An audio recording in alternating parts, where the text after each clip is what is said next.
As you're leaving here, please make note that another meeting is going on at the same time, so if you could be respectful of that and leave quietly, they would highly appreciate that here. So thank you for sticking through this entire morning's event. We are very glad that you are still here, and I'm pleased to chair the final panel to close our event. This panel is on innovations in immigrant integration programs, and will build on the discussion that we just had. After talking in the last panel about motivations and perceptions, we will now highlight tangible programs that impact immigrants and provide support on the pathway to citizenship and integration. I'm pleased to feature several esteemed colleagues and grant recipients on the panel today. I will just briefly introduce each of them. First, we have Mark Hetfield, who is the Senior Vice President at the Hebrew Immigrant Aid Society, known as HIAS, a recipient of a National Capacity Building grant this year. Mark previously served as Senior Advisor on Refugee Issues for the United States Commission on International Religious Freedom and held several posts at HIAS before his current role as Senior Vice President. Next, I'd like to introduce Ann Morse. She directs the Immigrant Policy Project at the National Conference of State Legislatures and conducts research and analysis on immigrants as they relate to state and local policymakers and other local stakeholders, and co-directs the NCSL Executive Committee Task Force on Immigration and the States. And finally, I have to my right Maria Reyes, who joins us this morning from Tulsa, Oklahoma, where she directs the YWCA Multicultural Center. Maria has worked over a decade on programs that serve Oklahoma's immigrant and refugee populations. We are proud to feature the YWCA of Tulsa as a repeat Direct Services grant recipient. In addition to their award this year, they were one of the 13 grantees in last year's $1.2 million program. Thank you all for being here, and I'm going to start with Mark. Thank you. It's an honor to be here, and especially to be a grant recipient this time.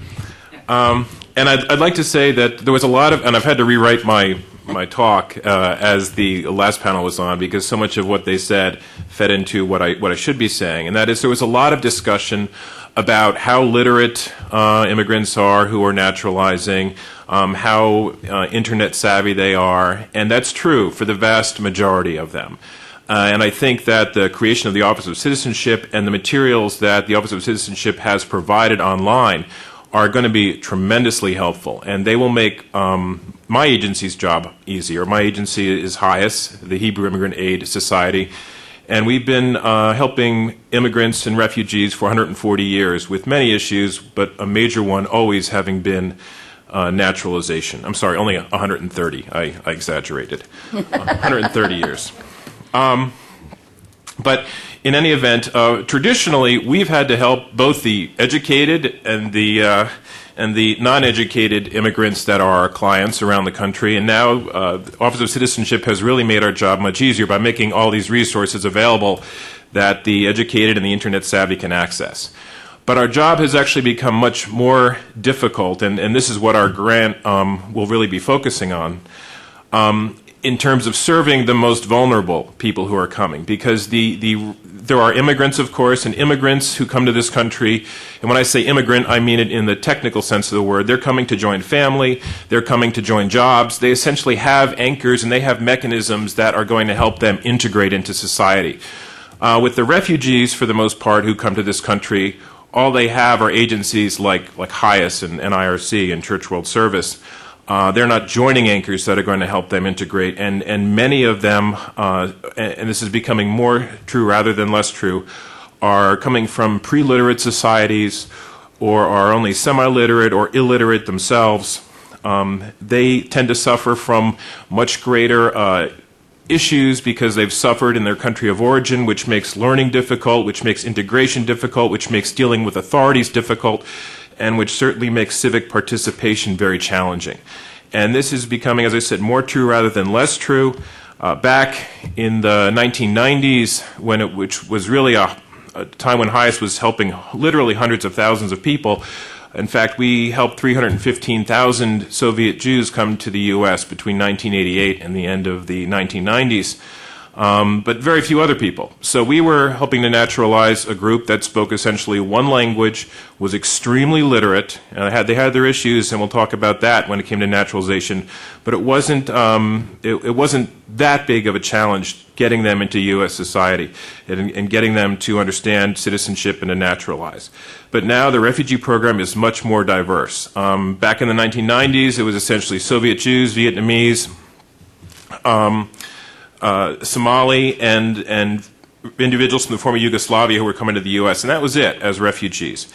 Now the U.S. refugee program, I think last year they admitted 60 different nationalities to the United States as refugees, and HIAS itself resettled 22 different nationalities last year. And unlike the 1990s, they're not coming to family members for the most part, so it's going to be a real challenge getting at least a fraction of them to naturalize. And so that's what our focus is going to be, is helping those individuals who don't necessarily have access to a computer. In terms of innovative programs that we did in the 1990s that I think would still be innovative today, there was a huge pressure, as was talked about in the last panel, to naturalize in the 1990s for a number of reasons.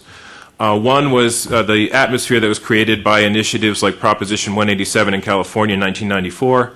Even though that was an initiative that dealt with undocumented aliens and indicated that they would not be able to access any types of government services in the state of California, even though it was for undocumented aliens, that created it really scared legal immigrants and refugees as well into realizing that they really needed to naturalize and A, to vote so they could vote against things like Proposition 187, but B, to make sure that they wouldn't be targeted next.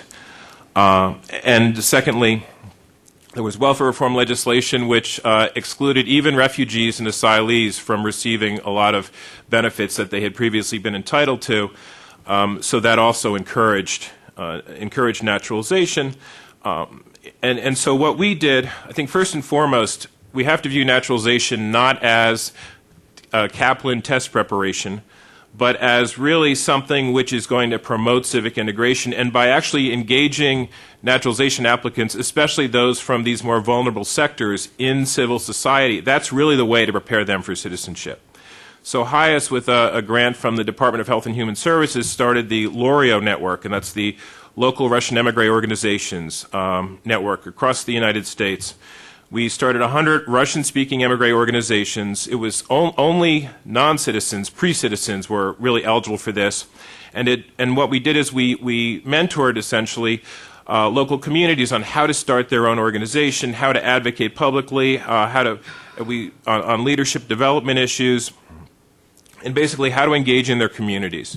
And again, that was in the pre-citizenship stage, by definition, in the grant. And then once people became citizens, we continued that project through private funding, through something called the Citizen and Voter Education Initiative, which again this was post-citizenship, and tried to make sure that they then carried it through as new Americans and voted and continued to engage in civil society. And that was really the most important thing that we did, because it wasn't just about teaching, it was about getting them to actually know what it was like to be an American. Very important for people from the former Soviet Union who weren't able to participate in their society before. They didn't understand what citizenship meant in the United States, because it meant something very different in the Soviet Union.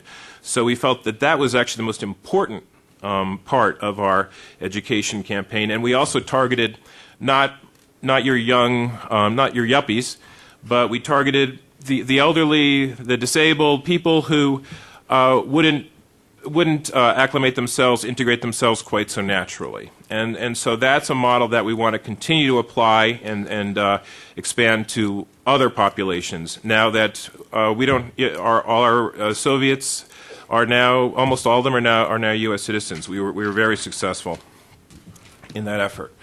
And of course, we held the conventional workshops back then. We conducted workshops around the country through our network of 130 affiliates to teach the affiliates how to naturalize people. At that time, we relied heavily on volunteers to complete naturalization applications. We conducted mock interviews. We distributed videotapes and cassette tapes to prepare people for the naturalization process. And we again put a real strong focus back then on the elderly and disabled, and this ultimately resulted in collaborating with the Immigration Service at the time in developing disability waivers, a disability waiver process, so that the elderly and disabled who really could not learn English were still able to naturalize. And again, in the 1990s, we didn't have an Office of Citizenship to help us in this. And in fact, we had an INS that was trying to be helpful, but because the INS was adjudicating naturalization applications, it eventually came to be seen as somewhat of a conflict of interest that they were also promoting citizenship. So it's really good to have this Office of Citizenship that's been created as a separate entity within USCIS to just promote citizenship and yet be divorced from the actual adjudication process and avoid that conflict of interest aspect. Today, as I said, the environment is different. We now have a lot more diversity in the refugee program, a lot more people who are not joining their families, who need a great deal of assistance. And so we're going to be focusing our efforts on that population, trying to do, and the other thing we're trying to do is, while in the 1990s we relied a lot on volunteers to help with naturalization applications, it's kind of dangerous to do that now. Because while USCIS is busy promoting citizenship in a very sincere way, the naturalization process has become a lot more technical. USCIS now has a lot better information at their fingertips than they did back in the 1990s in terms of when people enter and leave the country, in terms of arrests and things of that nature. And so people have to understand that they need to answer the questions exactly correctly on the naturalization application with regard to continuous residence and physical presence, because if they make a little mistake and they misspeak, it could be misconstrued as a misrepresentation, and they could end up finding themselves not only not getting naturalized, but getting removed. So it's very important that people, especially who are not so savvy, understand how serious the process is, and that they've really got to answer the questions carefully. And in order to do this, you shouldn't leave it to volunteers who are trained in a 4-hour afternoon session. You really need to have accredited representatives and lawyers that know what they're doing assisting with the applications so that mistakes are not made and people don't suffer as a result. So we're focusing on accrediting our representatives, on not relying so heavily on volunteers anymore. We want to continue to work through our affiliates to demystify the process for the most vulnerable, the people who are just too afraid to even think about naturalization because of their fear of authority and their belief that they can't learn English or they can't possibly understand the way the U.S. government works. We're doing this not only through classroom education, but also through actually promoting them to establish their own civic organizations to understand just how things work. And we're also trying to take we're working with the Office of Citizenship to take the materials they've developed and translate them into other languages of these unique groups. We've already done this into Russian and Farsi, of course, but we're looking at also into Somali, Chinese, Vietnamese, Spanish, Arabic, languages of immigrants that are of the refugees who went from pre-literate societies to learning their own language first and then English. We need to make the process a little bit easier for them and ease them into it, so we're trying to do that. Finally, in terms of concluding, it was interesting that someone spoke from the German Marshall Fund, which of course is concerned, which I think focuses largely on North America and Europe and issues of common concern. I want to note that in the refugee realm, the United States is, of course, the most generous country in the world. When it comes to refugee resettlement, we resettled 70,000 refugees. We resettle about 70,000 refugees a year. We used to resettle even far more than that, but now we're doing about 70,000. According to the UN High Commissioner for Refugees, there are 800,000 refugees out there right now that need resettlement, but aren't able to be resettled because the capacity does not exist. One reason why I think the U.S. is so welcoming to refugees is because we do such a good job of, from the day they arrive, getting them to integrate, getting them to understand that their ultimate goal is to become citizens. Europe has not been so successful in that. Europe is far less generous when it comes to refugee resettlement. Of course, I'm comparing apples and oranges in a way because European countries are not traditional immigration countries like we are, but they're becoming immigration countries. But when it comes to refugee resettlement, Europe is only accepting something like I believe last year they accepted 9,000 refugees for the entire European Union, which is twice as many as the year before, so it's significant progress. But it's still woefully small. And the reason why they're so reluctant, in my belief, one reason anyway, is because of their concerns that refugees will not integrate. And I think the Office of Citizenship would do well if they would take their show on the road, so to speak, and really try to work with European governments to understand that there are ways to engage civic society, that there are ways to make refugees who have a difficult time, who may theoretically have a difficult time really integrate into their new countries. Just to sum it up in statistics, the U.S. admits one refugee every year for every 5,000 Americans. Europe admits one refugee every year for every 55,000 Europeans. So there's a huge gap to close there. There's a real need, and I think the key to doing it is to promoting a good civic integration and citizenship program there as well. Thank you. Thanks, Mark. I just want to jump on to a couple things you said. We do a lot of exchange with European countries and around the world in terms of international footprint and sort of keeping that dialogue open, and we definitely agree that that's a very important thing to be doing. I also wanted to pick up on what you said about the quality of the people that are helping with the applications, and we completely agree. I think there is a lack of capacity for those kind of services out there, and one way that we tried to handle that was actually writing into the grant program that an allowable expense is to get BIA accreditation and representation. So that was very important to us, that we have enough legally backed and BIA accredited individuals to be doing this work. So we completely agree with that. Mm-hmm. All right, Anne, it's your turn. Thank you, Rebecca. Good morning, everyone. Oh, come on, you're still awake, aren't you? Good morning, everyone. Good morning. Thank you. I work with legislators. It's very important to engage. First, let me say how happy I am to be invited to today's program and have this opportunity to help celebrate Constitution and Citizenship Day. For NCSL, promoting citizenship and democracy is one of our core ideals, and this is a great and wonderful opportunity, so thank you. It's always a pleasure also to hear from the ideas and expertise of the hardworking staff at the U.S. Citizenship and Immigration Services. And I think our most rewarding collaboration was last summer in Philadelphia, when for the first time in NCSL's 35-year history, we were able to host a naturalization ceremony for our membership.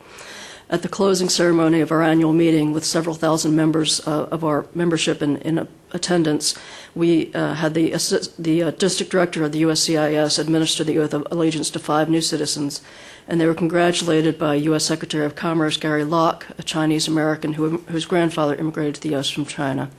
We found this a very warm and positive experience, and we hear lots of positive feedback from our members about that opportunity.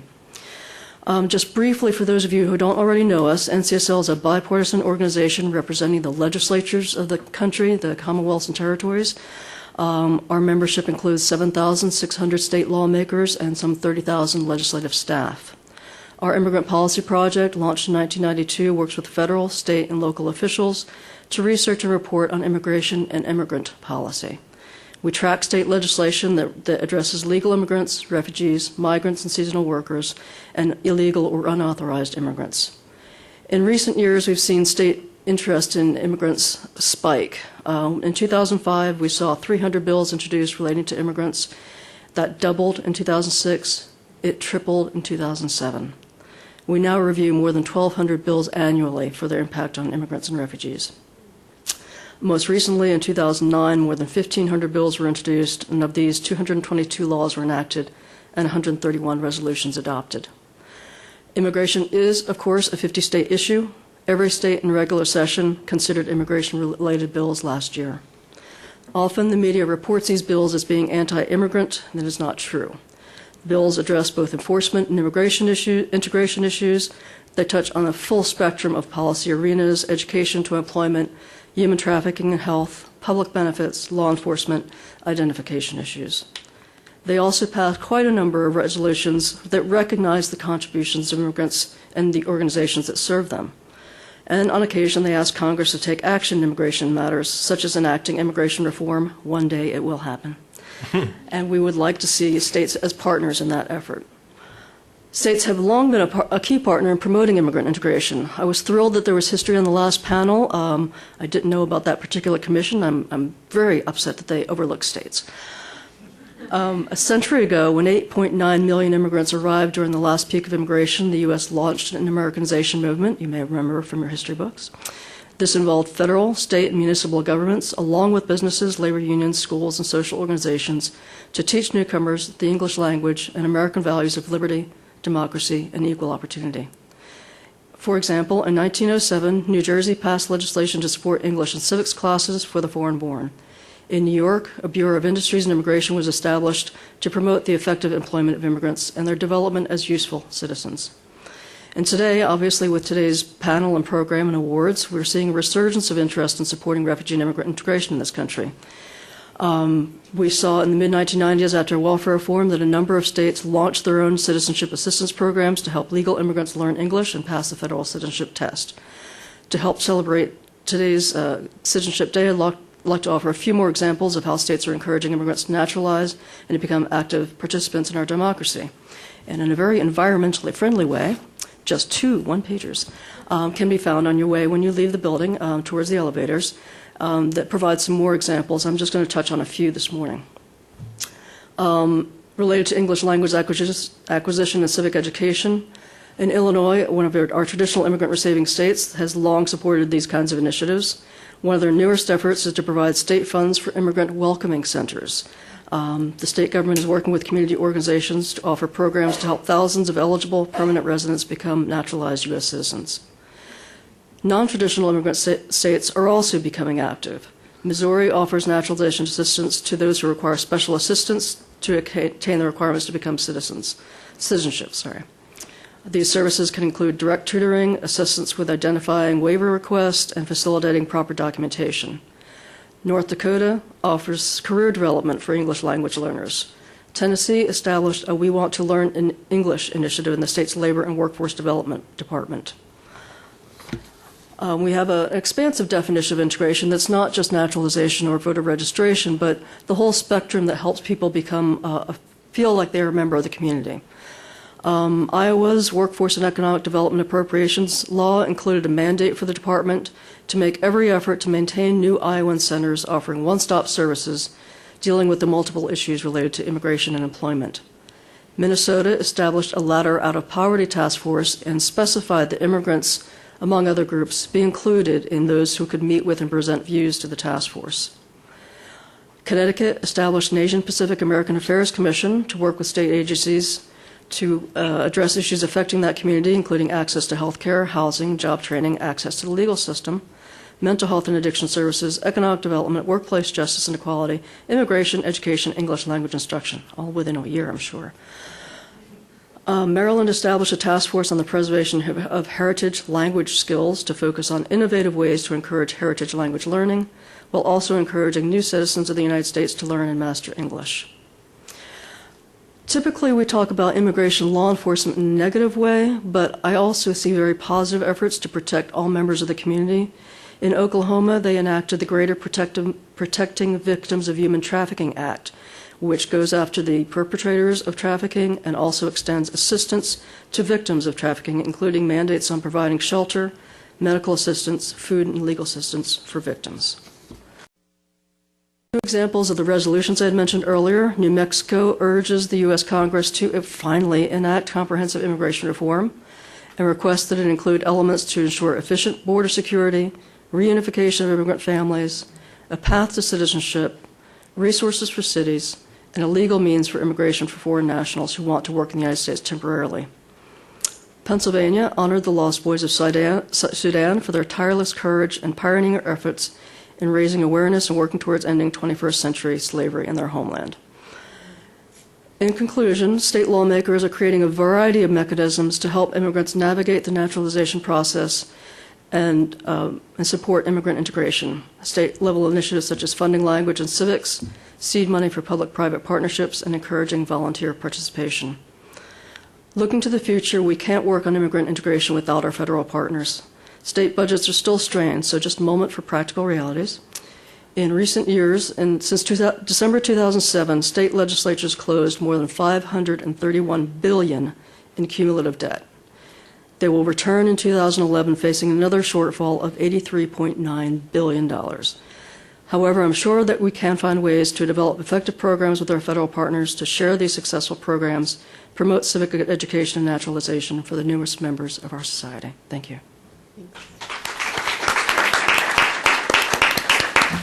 So we've heard from Mark, who is sort of an umbrella national organization representing many different local organizations, and we have Ann, who's representing the state level, and now we wanted to hear from Maria, who represents a local organization, so that we have 3 different levels of perspectives to add. Great. Well, first of all, I'd like to thank USCIS for the honor of being here in this program. I'd like to thank the USCIS staff because we were one of the lucky 13 last year. They've been awesome to work with, and I'm not just saying that because I'm sitting right next to the chief of Citizenship. And I'd like to just give you a snapshot what is happening on the local level in Tulsa, Oklahoma. YWCA is a national organization. Actually, it's an international organization. And at the local level, YWCA Tulsa has been doing immigration work for the last 25 years. And we have an accredited immigration services, and the people who do work with our immigrants and refugees are accredited, and we certainly want to have quality assurance there. We also have refugee resettlement, and we have the 4th largest ESL program in the state. So we're very fortunate to already have that infrastructure. But let me just tell you, we had a collective sigh from CBOs and nonprofits across the country when we found out that USCIS is funding these initiatives. This is exactly what we've been waiting for, we've been needing, and now that this has been expanded on another huge level, just imagine the data that will be collected now, so we'll be able to modify and customize future programs that are best practice. We'll be able to be more efficient with the resources and really spread the network of naturalization knowledge, because a lot of us, we intuitively have been doing this work, in the field kind of work, and it's nice and reassuring to know that what we are doing is actually what is being seen in the data and the research. The immigrant population in Oklahoma is not huge, but we have been following the trends in the Midwest and in the South, especially with the Latino population. It's grown about 108% in the state of Oklahoma, 181% in Tulsa. We have a growing Burmese refugee population that's coming in, and our Russian refugees have also been growing as well. The seed and inspiration of the program that we are currently running, it's still in operation till the end of this month, Project Citizenship, started with what I affectionately call the Russian Rat Pack. They are a group of 8 Russian-speaking babushkas that were failing miserably in our ESL classes. And I have a passion for seniors, and they did not meet the residency requirements to take the language portion of the test in their own native language.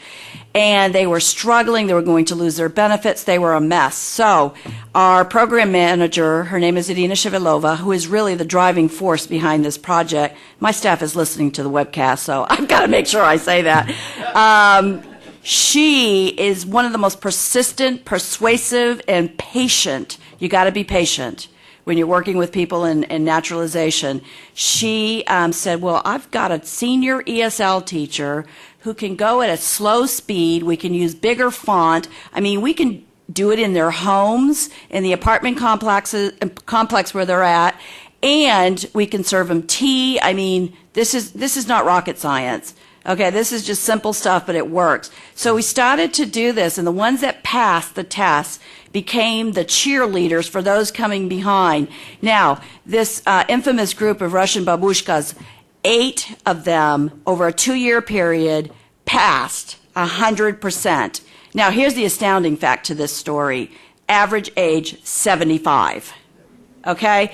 The mantra we developed from that seed, if they can do it, you can do it too. So that is one of our motivating, and they have become, they're like the Russian rock stars in Tulsa. They made the cover of a local magazine. They become insufferable now.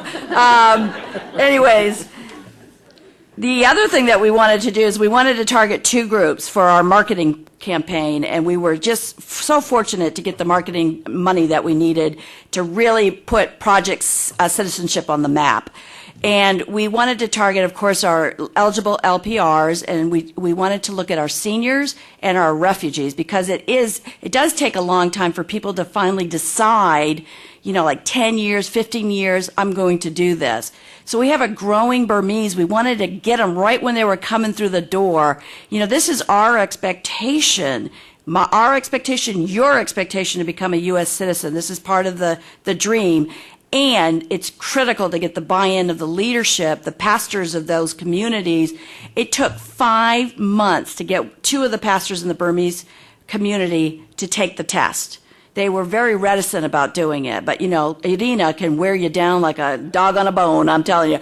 She is, so anyway, she convinced them, and they finally, 2 of them passed the test. Now they've become zealots for Project Citizenship. This is exactly what we needed.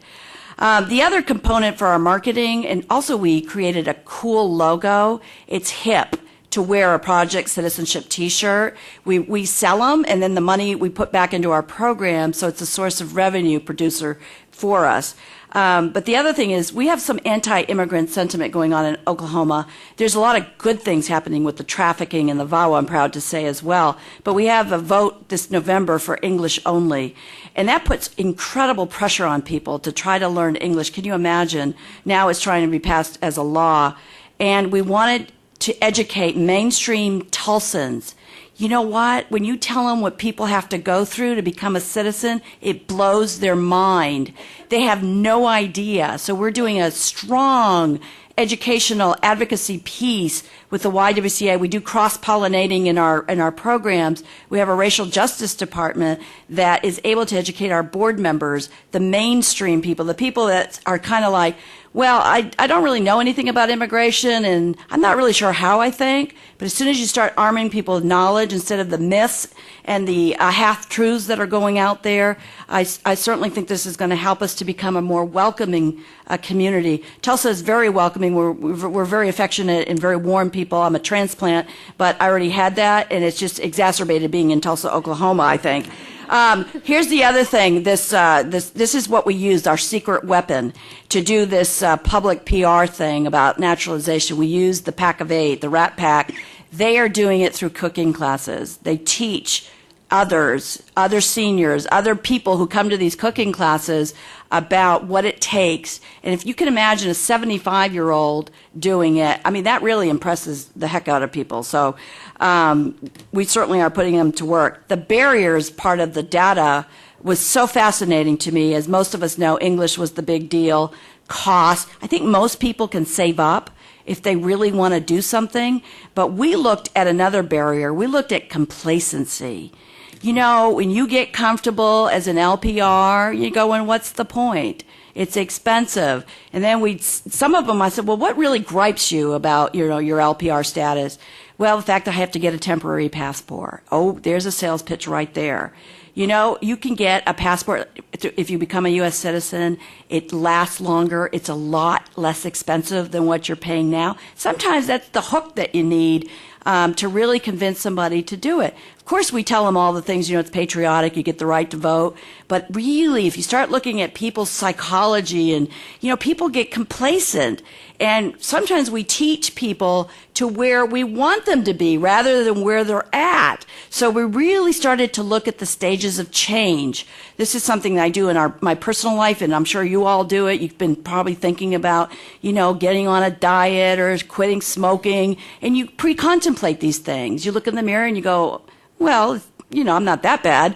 And then there's a sense of denial there. And then you have hypertension. And this has nothing to do with me, of course, but, and then you start to realize, oh my goodness, I really need to, look into something here. So you go to the doctor, you get your hypertensive, and then you think, oh my God, I can't stay on this diet. I need some help. So I go get a support group. It's the same kind of thing with naturalization. There's a lot of psychological issues going on with people. So the next grant that we wrote, we we really wanted to look at what propels people, what is that motivating factor that really gets people, because it's an enormous amount of work people have to go through naturalization. And so this next grant rather, we are excited because we got selected for this next experiment that we're doing, and we're going to take it on the road, and we're going to build, which is a key component of Project Citizenship, is our peer education program. This is the coolest thing.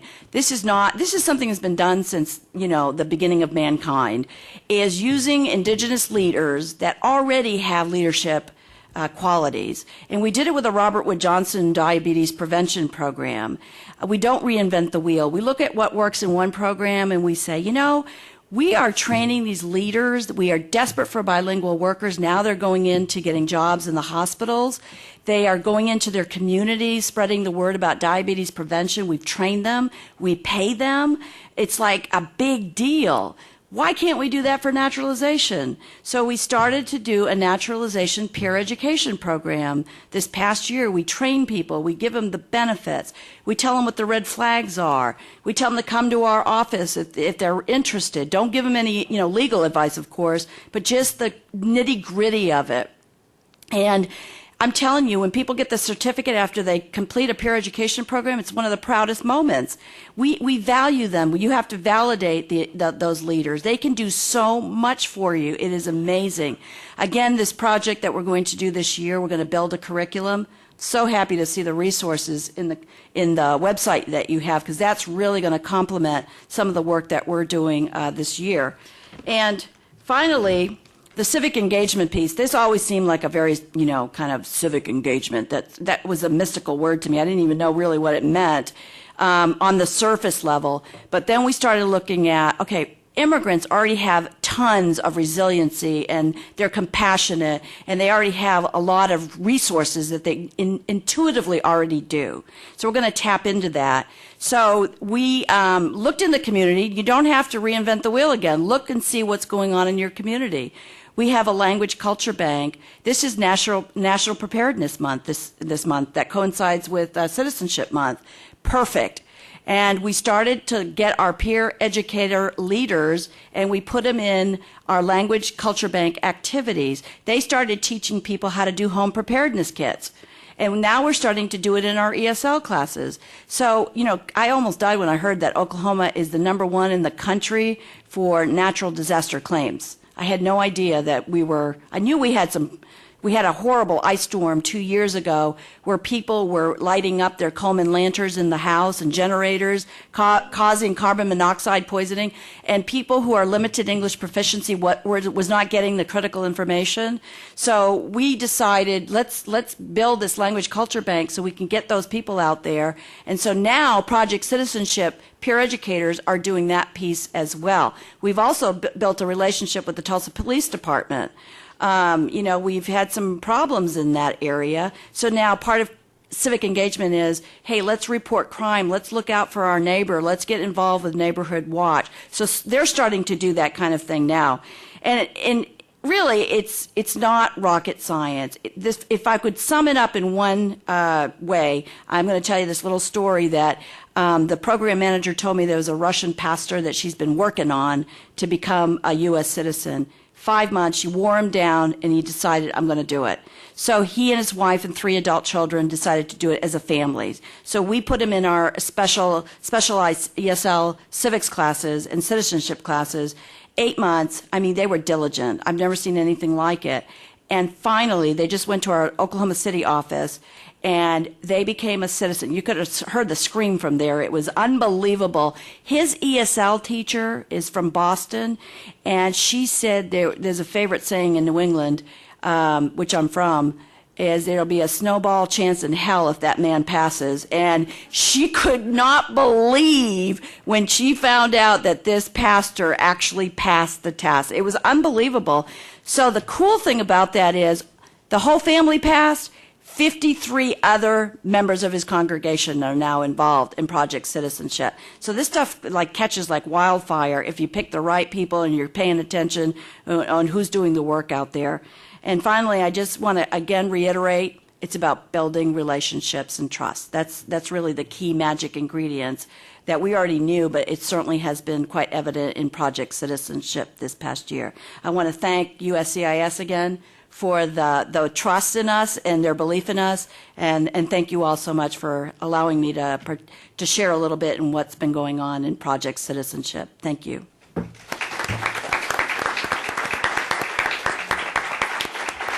So we have time for a few questions. Anybody have any questions? Front row. Oh, not you this time. Sir, did you have a question? No. Well, hold on a second. Sir, did you have a question or no? Okay, go ahead. Oh, Mike, that's what you were waiting for. Sorry. Yeah, Charleston, freelance correspondent. The English is very essential in the integration program. From your experience, could you mention some way to make learning English easier? And also that how do you proactively ask Congress to give this program more money? Because I think this is very important, and I would term it's of national interest. Thank you. Thanks for that question. Mark, do you want to take a stab at that? Yeah. Obviously, there's a traditional route of ESL classes. There's a huge shortage in the country right now. Mm-hmm. There's much more demand than there is supply. So you're absolutely right. That traditional way is always a good start, but there needs to be more resources for ESL classes. But again, the tack that my agency has taken is trying to find other ways to engage members of the community, especially those like the elderly with real challenges learning English, to get them to form local organizations so that they have to engage with and leave their cocoons, and they have to engage with society. The refugee program in general has always found the best route to learning English is to work and to get people to work. But for those people who are post-working age, who come here when they're already post-retirement age or unable to work, we just have to find ways to get them to, we encourage them to form organizations and to really engage that way with their communities. I'd like to thank the gentleman for that most excellent question, if I can jump in. The last time we did naturalization on a major scale was in 1986 with the Immigration Reform and Control Act, and that act included a $4 billion fund to states. The largest proportion went to English language instruction. So states took that money and seeded it out to a whole range of organizations, and states are standing ready to help with that effort again. Yeah. Okay. I think we had a question in the back, and then we'll come to you. Hi, Robert Donnelly from the Woodrow Wilson Center Mexico Institute.